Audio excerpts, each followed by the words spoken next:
Happy New Year! Happy 2021, everybody. Happy Monday. Happy January 4th. And welcome to a brand new episode of La Vida Baseball Live. I'm Julie Alexandria here in San Diego with Jennifer Mercedes in New Jersey and Ozzie Guillen Jr. in Chicago. Happy New Year, Jen and Ozzie. Have you guys had a good start to the new year so far? Yeah, why not? You know what? It's a new year and we were dying to get here to 2021. And so we're here. And that's all I can say. Yes, good start, with the family. And now we're here. Love you, the baseball. Ozzie, how was your holidays? How's your New Year's? Oh, it was amazing. Absolutely awesome. I'm excited for 2020 to be here. Looking forward to it. But yeah, so far it's been 4 days. So if you haven't stuck to your resolutions already, you can restart it again tomorrow. Shout out to all the people who are like, I'm going to start eating healthy, but I'll start that on Monday. But here it is. It's Monday, right, Jen? It's Monday. We're here for it. And let's talk a little hot stove, because the hot stove over the holiday break was a little cold, right? It was running a little cold, not a lot of coals, not a lot of sparks. But then all of a sudden, San Diego comes out swinging and making all the right moves. They sign Blake Snell from Tampa Bay. They go with Yu Darvish from the Chicago Cubs, giving up the farm. Not a lot of sparks. Making all the right moves. They start. I mean, it sounds like San Diego is really putting all the chips on the table. It's all or nothing. Anything less than sitting atop the NL West in 2021 would be considered a failure, I think, from a fan's perspective and internally. So, Ozzie, when you saw these moves being made, sort of what jumped out at you? Well, anytime the Rays call you, hang up the phone. Okay, that's the first move. Why do they want to move Blake Snell? They did. That the Padres give up too much or too little. Those proxies are I don't think they gave up a lot for Blake Snell. So there's a lot of question marks on both sides. I think that Major League Baseball and the fans are absolutely nuts. Okay. Here we have the Dodgers, who are the National League champions for like 3 years in a row. They just won a World Series. Okay. They have Mookie Betts in his prime. And people are saying that the Padres are favorite to win the World Series. Okay. Baseball's won on the field. Okay. I can make a list of blockbuster trades. The Padres are going all in. Okay. A lot of people's jobs are on the line now because of this team. The manager, his time is killing. If he doesn't come out and win, he's fired. General manager, president of baseball operations, if he doesn't win, he's fired. So they put themselves in a situation where they're putting together a great team, but they went in very aggressively. Again, they won in a 60-game season. Okay, the Dodgers, you cannot say that for them because they had been in it over and over again. Same thing with Houston. The Padres, I don't know what they have in 162. But again, they're an exciting team. They went for it. In my opinion, keep adding. You're still going to be the second place. You'll be the wild card. Again, I'm still waiting to see what Major League Baseball is going to do. What format is the playoff going to be? If it's this watered-down 8-team NBA, everyone makes it. Great move by the Padres because they will be in it and they'll have a chance to win it. But it's an exciting time to be a Padres fan.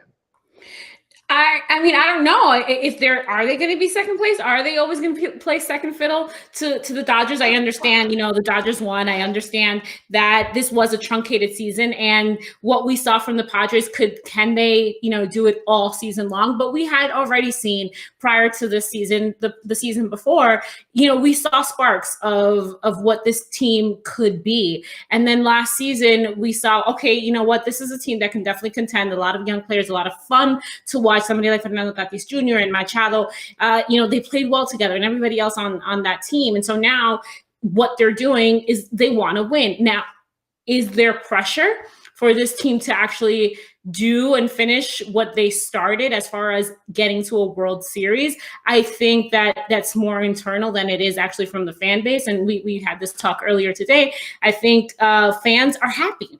Fans are just happy to be at the party. They were just happy to be invited because now people are talking about the San Diego Padres being a contending team.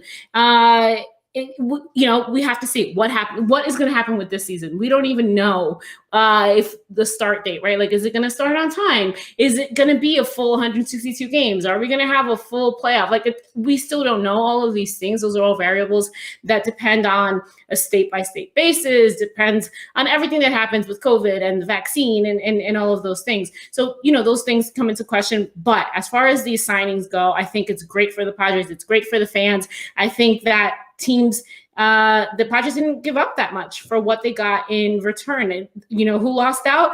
I saw a lot of Cubs fans crying because they saw their team just basically being blown up into pieces.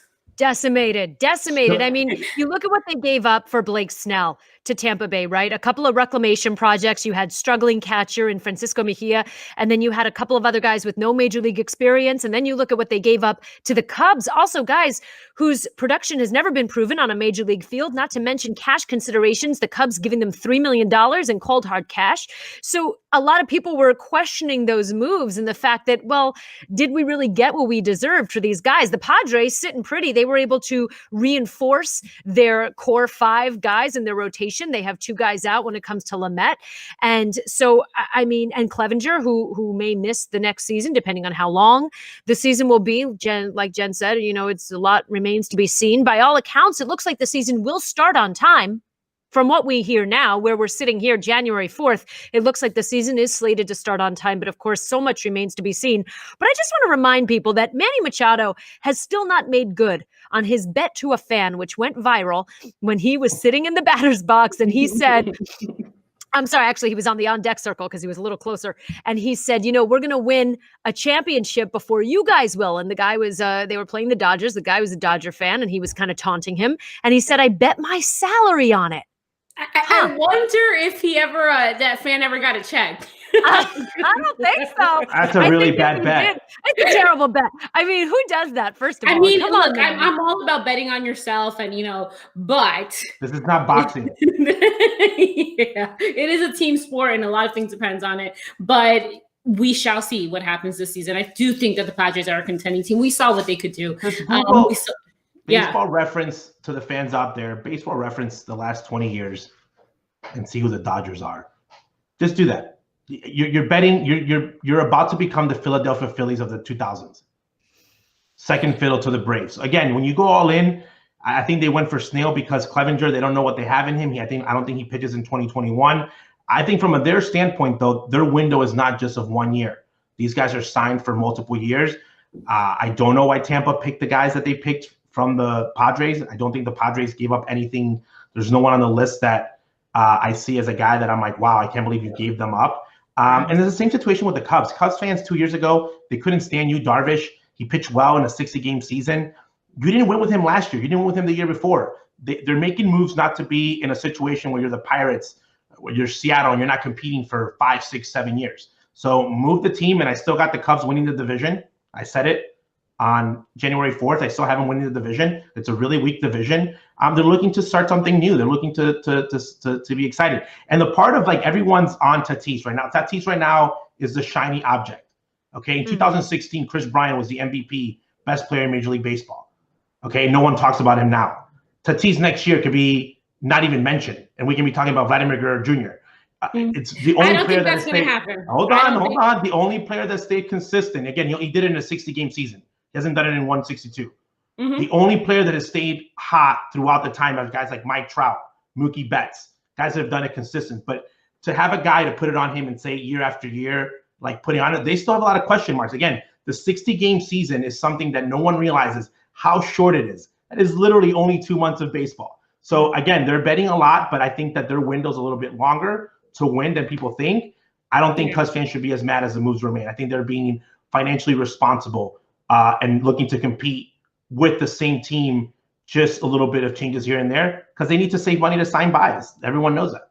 Right, but you've got San Diego and a front office that is fighting for their jobs because you've got a GM in AJ Preller who had a finite amount of time and who's kind of, I mean, by all accounts, on a bit of a short leash in that he wasn't able to get it done in 2015 when they had a lot of big name signings, and 2016, another failure season for them. So it's just one of those moments where it's kind of a do or die, I think, for him internally, at least from that ball club's perspective. But when you do talk about Fernando Tatis Jr., he is that shining jewel.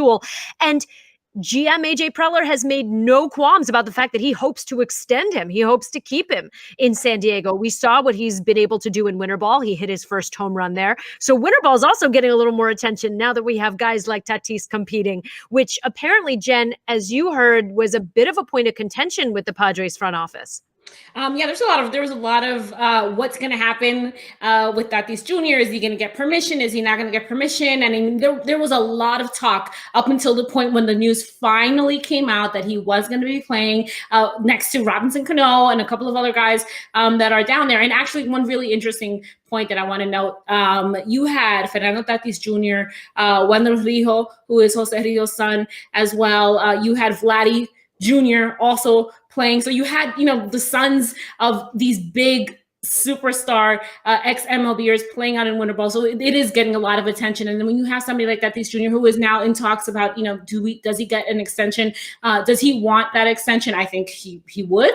I don't see why not. I think that the Padres, I think San Diego is the team for him. I think he's going to shine there for many years to come just because of who he is. It's not just his play on the field, but we've seen Gatorade give him the attention, signing him on to their campaign. And we don't see a lot of Major League Baseball players get those big contracts with a lot of these brands, right? We see more NBA and more NFL guys. So to see Tatis Jr. be at that forefront, hopefully, and I love Mike Trout. He is great, but he cannot be the face of baseball when he doesn't want to be the face of baseball. You could be the face of baseball and not be the best player in baseball. Exactly. Yeah. And that's what's going to happen with Tatis Jr. Tatis Jr. can go out and hit 210. People are still going to love him. He's an exciting guy. He's fun. He's energetic. He's a guy that's going to transcend that. I think that very rarely do we see a guy that can be both. Michael Jordan only comes once in a while. Kobe Bryant only once in a while. Same thing with LeBron James. I think in baseball, when you look at it, Derek Jeter was the face of baseball. Derek Jeter wasn't even the best player on his team. So I think that with Tatis Jr., I think he might, hopefully he is that guy that becomes the best player in baseball. I think that Mike Trout will still be the best player in baseball. But I think that from a marketing standpoint, I don't think that his performance on the field has anything to do with what he does on the field and off the field. I think that he's just that exciting. I think that anything he does is fun, and he'll be a guy that they'll market. And that's why I think the Padres might want to sign him, and it's less risky because he is such a crowd favorite that people will come watch him regardless of the actual stats. Reminds me a lot of Bryce Harper, and you can talk about hype, but those are just guys that you want to watch. And good, bless his heart that he's putting Dominican Republic. If I was the Padres, I'd be very, very scared because one twist of the ankle and there goes your starting third baseman. I'm not a big fan of guys playing that. I mean, we just saw Cristian Adames playing with the Toros. He had a really, really bad shoulder popped out. I mean, really bad last night. But so, I mean, prayers for him, and hopefully he's able to come back quickly from that injury. But yeah, I know, Ozzy, it's scary, but at the same time, the way that everything has been going on around the world with COVID, we needed sports to be fun and entertaining. And the guys that are out there playing right now in the DR, in Mexico, in Venezuela, yet, the winter leagues are a lot of fun. They've always been a lot of fun, but to see the talk around it now and seeing fans really want to see these games and asking Major League Baseball, like, what are you doing? Why aren't you showing us these games? Why do we have to go to a third party, which is completely fine if that they want to lose that money. But why do we have to go to a third party to try and watch these games when they could easily just, be showing them to us? But that's a whole other conversation. But it is a lot of fun to see Gary Sanchez out in the DR. Robinson Cano, even though he can't play here right now because of the suspension. But you have Tatis Jr., Vladdy Jr., all of these guys that love to play the game, and the fans love to watch them. Somebody asked me about why Cano is playing, and I said because he needs to stay in shape to be able to play baseball afterwards. I think that we're in a unique situation, okay? Because we've all talked about Major League Baseball might reduce the amount of games in the future. Let's say we go to a 100-game season. Okay. That's a lot less at bats. I'm not concerned for guys like Nelson, for example, who's a veteran. He needs more rest than repetition. Speaking of Nelson and your Twins, what's going on over there? Yeah. So, but I'm talking about guys like Tatis Jr. Okay. A guy at his age, he needs to get 600 plus at bats to develop his skills. If you shorten the season, I can see winter ball becoming a place where these guys go and get another 100 to 150 at bats. Because no matter what people say, you can change the schedule. Tatis Jr. has been preparing himself to develop at a 600 plus at bat rate. So you can change the format, but the way that the development, it's going to take a couple of years to catch up. So that's the reason Gary Sanchez is playing Vladimir Guerrero Jr. is because some guys need 600 at bats to develop their skills. So I wouldn't agree with him playing in a regular 162 game season if he had played 150 plus. But right now he has to run that risk because he needs to develop. So another thing to look at the collective bargaining, I think if they go less than 100 games or anywhere between that, then guys can say, I need to go play winter ball wherever it's going to be because I need to get another 100 at bats. Mm-hmm. You know, Ozzy, you bring up such an interesting point about the marketability, right? You look at someone like Britney Spears, not the most talented singer or dancer, but the marketability is off the charts. And maybe that's a bit of a mid-2000s reference there, or early 2000s reference. But still, you look at that. When we talk about analytics in baseball, there is a number, there's a way to quantify just about everything. Why isn't there a stat for marketability? Because now you have ownership groups that are dying to recoup the lost revenue that they lost in the 2020 seasons without butts in seats. And you've got baseball here on this sort of teeter-totter of, is it going to be something we need to make changes to? We are losing the audience. The audience is dying out. We need to make it more fun. We need to make baseball fun again and more flashy. So now you have guys who are fun to watch, that are big ticket names, that will bring the crowds, that will sell the beer and the F&B and the merch. And so why not have a stat for guys who can bring in that money? Because that has to be quantifiable in some way when you're talking about a guy and whether he's up for free agency or not. I mean, that's got to be worth something, right? Ask Scott Boras. I'm sure he has that number for Tatis Jr. I think that you do. I think that there's guys that, again, based on performance on the field is one thing, but I also think that marketability and what you're growing your franchise around, it's a huge factor because for example, Tatis Jr. and Tatis, everyone talks about bringing in fans that are not baseball fans. I could care less about those people. But for people like myself that are baseball fans, we're always concerned about what's the future of baseball going to hold. Okay. Who are the next up and coming prospects and guys that you want to watch play baseball? Tatis Jr. is that guy because he might not be the best hitter in the league, but when he's on the field, like Mookie Betts, they make so many things happen. He does it with his glove. He does it with his speed. The way that he carries himself, the hair, the style. It's just something I like to call the Ricky Henderson factor of he can go 0 for 4, and I enjoyed watching him. There's guys that don't have that their excitement is only based on the performance of what they do. Tatis is a whole package, and I think for the future of a sport and keeping even the real fans engaged, it's always fun. For me, for example, I watch the Padres because I know that I'm going to see Tatis hit 3 times. Regardless of what he does, it's going to be entertaining. So I think that even if for the people that don't watch the game of baseball or watch it, I think that you need someone to represent the league, like on a marketing standpoint. But even for the hardcore fans, you got to have exciting players. It's even with the game of analytics, everyone's shifting and everybody, striking out. You look for other factors of let's see who else can do something fun. And Tatis does that. I think that it's a very unique thing because he has the natural God-gifted ability and he's young enough to do it. Yeah. International superstar. Okay.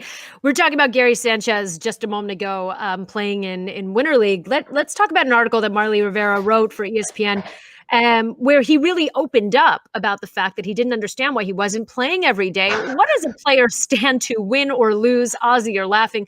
What does a player stand to win or lose when they become that candid, when they become that honest and that, shall we say, vulnerable with a writer? Make the trade happen. He's got to go. Trade him for Wilson Contreras and a pitcher.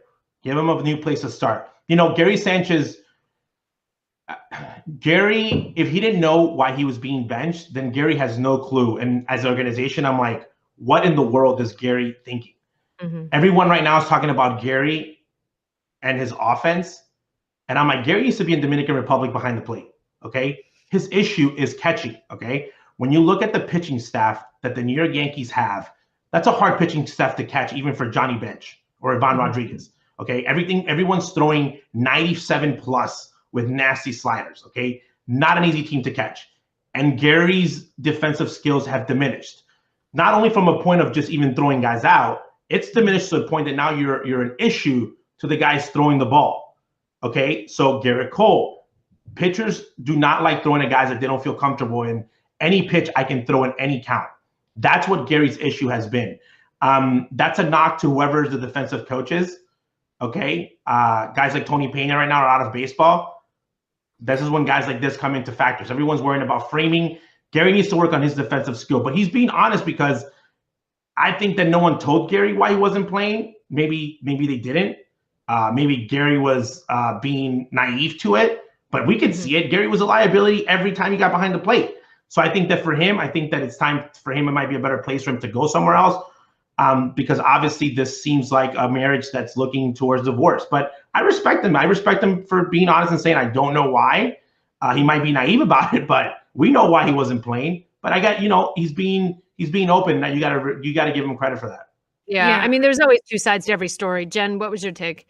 Yeah, no, I was just gonna say, I think I commend him for being vulnerable. I think, Gary is somebody who he doesn't talk much. He keeps to himself, and I think for him to open up the way that he did with Marley was good. I think it's always good when you allow yourself to be vulnerable. I think when you allow yourself to be human, people relate and they give you second chances in life or in a game. And I think that possibly, by the way that he responded, nobody sat down and told him what was going on. And I think that, honestly, you bring up a great point as far as, the force that was Tony Pena with Gary. Gary and him would practice like every single day. You would see them out on the field practicing and practicing and practicing. And I think that during the time that Tony was there and he took him under his wing, we saw a lot of improvement with Gary and with his defense. And now that he wasn't there, this was also a truncated season. I mean, people are allowed to have bad seasons, right? But he did become a liability. Like you said, Ozzy, I agree that, pitchers want to be comfortable. And there was a lot of instances with his defense that a pitcher like Garrett Cole may not feel comfortable with because he can't throw all of his pitches, right? And it's not to knock Gary. It just means, Gary, you got to work on these things. And that's what he's doing out in Winter League. This is trying to prove everybody wrong. And that's what he's been. He posted it on social media yesterday, I believe it was, or 2 days ago. He said, thank you to everybody who's believing in me. I'm not going to let you down, or something to that effect, which means, he's trying and he's trying to put in the work, and he doesn't want to. He's done it before. Yeah. And that's the thing in Yankee fans, most fans in baseball, okay? We all know that Gary Sanchez's weakness was defense, okay? And that's why Tony Pena had him every day outside working on defense. Mm-hmm. When Gary Sanchez was dropping 35 bombs and becoming an offensive threat, nobody cared about how bad Gary was behind the plate, okay? Mm-hmm. And that's unfortunate because the only people that cared how bad Gary was behind the plate were guys like Tony Pena and Joe Girardi that had him working every single day. I think that the shift has gone that now they're saying, oh, he's horrible defensively because he's not hitting, when he should have been working on his defense the whole time. So they need to decide and saying, can we save Gary, or is this project, too far gone? I would love him to go somewhere else because I think that he still can catch, okay? He's still a great player, and both sides would win. Gary would get a fresh start and give our team a boost offensively, and then he can work on his defense and not feel like every single time they throw to him that he's going to be under the microscope. And the Yankees can go a different route. I still think Gary can do it. He caught in the big leagues. He just needs to focus his time on that and not worry about – he needs to improve defensively because that offense is still going to live inside of him. I just think now people are just calling him out because he's not dropping 35 home runs. I also think that there's something to be said about star pitchers wanting to give him the confidence. And I think that I agree, Ozzy, maybe if he goes somewhere else and there are, star pitchers that say, I want you as my catcher. I want to give you that confidence. players need that confidence in them too. Like, and so if you have somebody like a Garrett Cole that doesn't want you as a catcher, right? It works in your mind, that it messes with your head. And so once that little seed is planted of doubt in you and your talent and your level of skill, that little seed grows, and then that's what we see on the offense side. So it goes, all the way around when it comes to a player. So I agree, and he said he's ready to be a starting catcher. He should be. His talent. Maybe it's not with the Yankees. Maybe it's somewhere else. And I hope that wherever it is, that there are pitchers also who look at him as he's still a young guy. He's still a young player, and that they look at him and say, what, he needs somebody to believe in him. I'm going to be that person for him. Yeah, it's so true. And the bigger the star quality of the pitchers with, juxtaposed to the lack of confidence they have in you, it just makes that disparity all the more, it just makes it worse. Gary wasn't calling his own game too, by the way. So Yankees front office, your new guru pitching coach was calling the game. So don't blame it on Gary when you call the wrong pitch to throw. But was that Gary's fault, or is that just the way? Gary's fault. Again, this is a double-edged sword. We went from a game where catchers called the game, okay?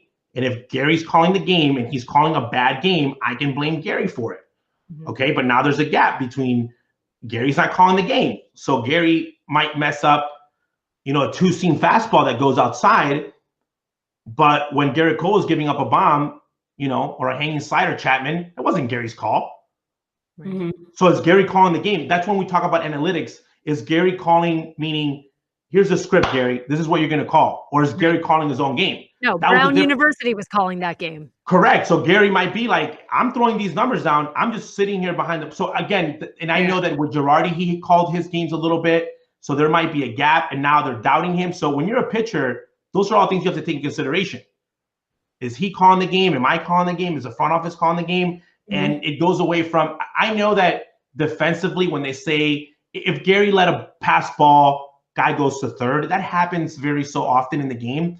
But the way that the Yankee fans have made it seem is like every time he's behind the plate, they get shelled. That goes both ways. That's not just Gary's fault. That's right. But what's unfortunate is that the average Yankees fan or the average baseball fan doesn't know that. They're going to blame Gary. They don't know that it comes from above. And as a general manager, that's why if I'm the Cubs, if I'm a team that's trying to build and get pieces for a player that I think has a great upside offensively and can be a 3 and 4 hitter in my lineup, you try to grab a low-hanging fruit from a team that might have given up on him and go. By the way, no matter who you have behind the plate, when Gary's in the lineup, he's always a threat hitting-wise. So that's another thing that you have to give and take. Again, they think they have enough good hitters, but I think he's a guy that should be an everyday big league catcher. All right. Well, Gary Sanchez, we wish you all the best. We wish you all the best. All right. In conclusion, our last story of the day, Red Sox, congratulations. One more glass ceiling broken as they hire Bianca Smith as a minor league coach, making her the first Black woman to coach in pro baseball history. All I have to say is congratulations, Bianca, and it's about time. About time, and I can't wait to see more and more of these stories coming out. I know that sometimes we get tired of hearing the first. Like, why are we still hearing the first? But I think as time goes by, we're going to see more of these, and it's going to be less about, oh, it was the first, and it's just going to be, so-and-so was signed, and here she is. And I think it's great, and she has a lot of background working with Major League Baseball. She coached a college team, so she has the background for it. She has the skill level for it. And congratulations to Bianca, and congratulations to the Red Sox being a team that, with the history that they have to do this. I hope that they continue down this road of the diversity hires in the organization. Improvement. When you saw the first female get hired as a coach in the big league level, you were like, okay, they got the first one. Is it going to be a year? Is it going to be 3 years? Is it going to be 5 years? Is it going to be 10 years till another team jumps on a female coach? A team jumped on a great candidate. Bianca happens to be Black, but they took a chance on a female, which means that it wasn't a one-off. We think someone's super special. They bring something. They're actually looking at these individuals as good coaches and giving them a chance. And again, I think that when you look at her resume, when you look at the work that she's been able to do, it doesn't hurt you. Okay, it's a different perspective, and why not? You know, if she can bring something, and the Red Sox are looking to build the best organization possible, and I think that we're going to be able to talk about more females is going to be something of a norm of great coaching, because it's not like these women came from doing something completely different and just started coaching. They've been at this their whole lives, and congratulations to her. And she won't be I don't think she'll be the last one hired this year, to be honest with you. I think that there's a couple other candidates out there that I think might be a great hire for a couple teams in development, but this is going to start being the norm. So very good time for baseball. We don't have to wait 20 years in between skin colors from a hiring standpoint. Great Absolutely. You love to see it. All right, guys, that's going to do it for this edition of La Vida Baseball Live. Thank you so much for watching, and we'll see you next time.